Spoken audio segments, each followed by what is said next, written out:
Sometimes when a dark entity comes, what we do is we either send it away or give it light. Luz, bendiciones, Leilani with the Magical Solution here. So I wanted to add on to this because I have my own story times in terms of dark spirits being sent to me, trust me. But yeah, I wanted to add on to this in terms of, identifying dark energies that are not part of your court, are not part of your system and all that good stuff. And I think that this video is a great segue into that. So please go back and watch this video for context.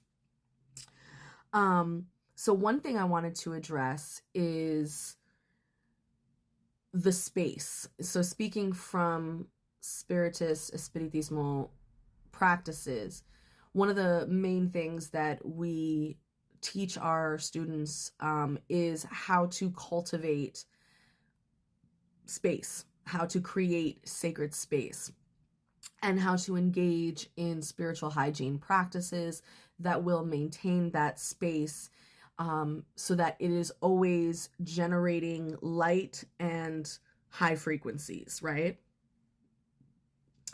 The reason why we do this, number one, is because your space reflects you as a spiritist, and you reflect your space as a spiritist as well.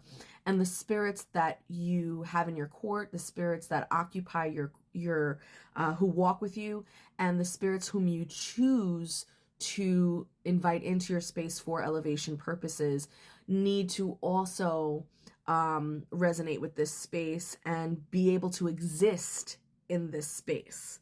And I use that word exist intentionally because the reality is that when you are on a path of progression with regards to spiritism and espiritismo, and you create sacred space of light and high vibration, high energy, dark entities or entities with malicious intent or entities that are on the lower end of the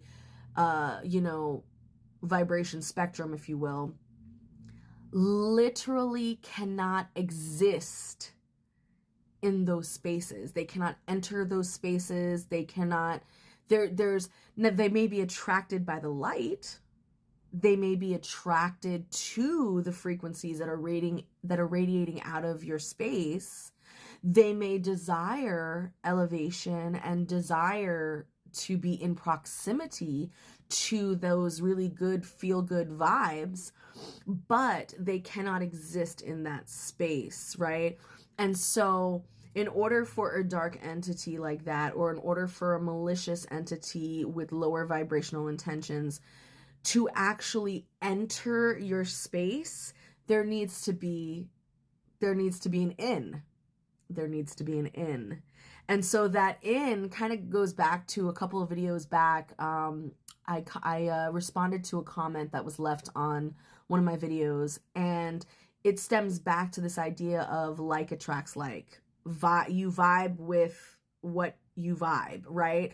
And so in order for this energy to enter into this sacred space that you created, that means that there was a connection there in the first place between you and the person sending it, or between you and the spirit that is being sent.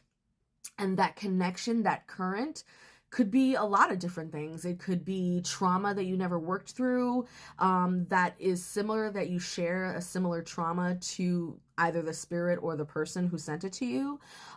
It could be, that you're not as good of a person as you think you are. It could be that you didn't set up the space as sacred as you thought you did.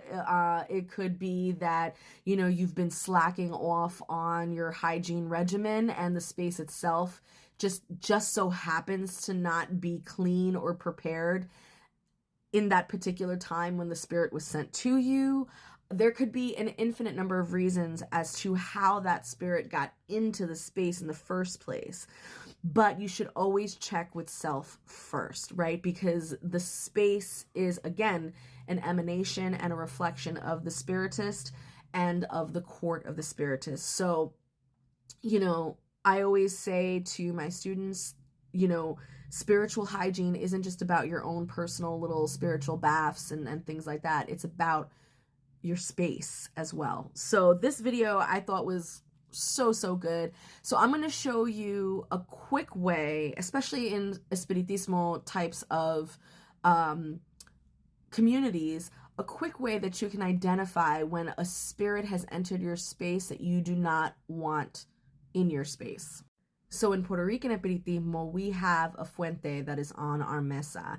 And a fuente is a wonderful, wonderful tool for an infinite number of things. But one of the things you can utilize it for in this particular instance is to identify and discern when something is in your space that isn't supposed to be in your space. So an example of this might be, you know, someone is spying on you and therefore you have flies in your house or moths in your house or critters that are not normally there. The space in your home is dreary. It's not, you know, it's gray. The energy is just, it's heavy. The emotions when you're in the space are all over the place, right? And you kind of sense something is up, but you're not quite sure. The fuente is a great tool to utilize. You can add certain ingredients to it. You could pray certain things over it, and your spirit court is connected to it, and they can communicate through this fuente, through this copa that's on your altar. And so one of the ways that they might do that in this particular instance is, you know, if those moths were sent or those flies were sent by an attacker or a bad spirit, those flies might end up floating in the copa. And that's how you'll know that these flies are supernatural. They're not of nature. So that's one example. Now, I'll give you an example just with my own personal life. If you have your situation set up real good and you're on it, you're diligent with your routine, like your space is set up, there's no in, okay? You might have a situation where someone sends you something and something outside of your space takes the hit, but it's in close enough proximity to you that you know it was intended for you.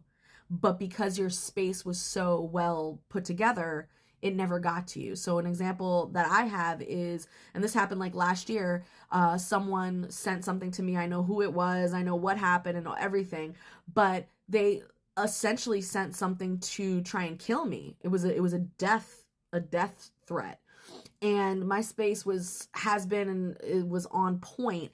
And what I ended up finding out was I come out of my house to go to my car to get to work, and right by my car, right next to my garbages, right in front of my house, a dead black cat.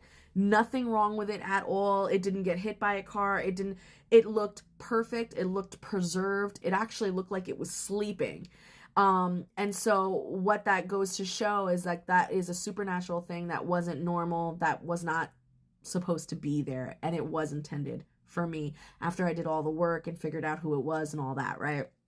So that's one example. Another example is what we saw in the previous video. A spirit might be sent to you. It had an in for whatever the reason, and that in was enough to build a relationship with that spirit. And therefore you can say, yeah, sure, you can stay. And in exchange for you staying, you know, I'm going to give you light. I'm going to help elevate you. And you are now going to work for me. You're going to either be a part of my court or you're going to work for me in some way here in the physical 3D world, to sort of like a penance, sort of like an internship, if you will, right? So we have negotiations, we have contracts like that as well. But the key, my whole point with regards to stitching this video is to ensure that your space is set up, right? So if you're interested in learning more about sacred spaces, more about spiritual hygiene practices, more about discernment with regards to spiritual attacks, I highly suggest you go to my website, www.themagicalsolution.com, sign up for my classes. I teach this every week on Zoom, and very informative, very scientific, deeply rooted in indigenous practices and deeply rooted in truth. So if you're interested in that, head on over. Thank you so much for watching, and thank you for the video that I stitched. I appreciate you guys so much. Make sure you like, comment, share, and subscribe. Again, my name is Leilani. This is The Magical Solution, and this is how we grow.